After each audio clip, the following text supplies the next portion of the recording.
দুই জবর হান অথবা হা দুই জবর হান।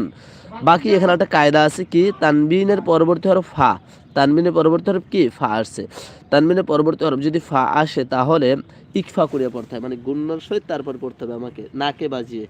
আর গুন্নাটা এরকম হবে না যে একবার বেশি গুন্না, ওয়াজিব গুন্নার মতো নয়, এটা নাকের ভিতরে লুকাইয়ে গুন্না করতে হয়, এটা ইকফা গুন্না বলে, ঠিক আছে। তো এখানে ইকফা গুন্না করিয়ে পড়বো। কাদহা কাদহা। আচ্ছা ভাই বানানটা আরেকবার করে দিচ্ছি, একটু পুরোটা পড়ে নেই।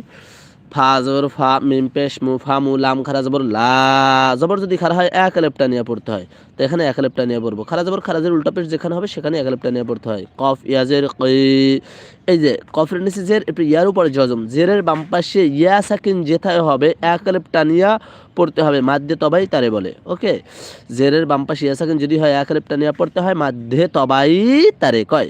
সন্দেশুরি বললাম হাজের হি হি। এখানে হায়ের নিচের জেরকে ফেলে দিয়ে অক্ষর পূর্বে হবে, যেহেতু জজম দিতে হয় তো এখানে হায়ের উপরে একটা জজম দিয়ে দেবো, তাহলে কি হবে কি ফামুলা কি।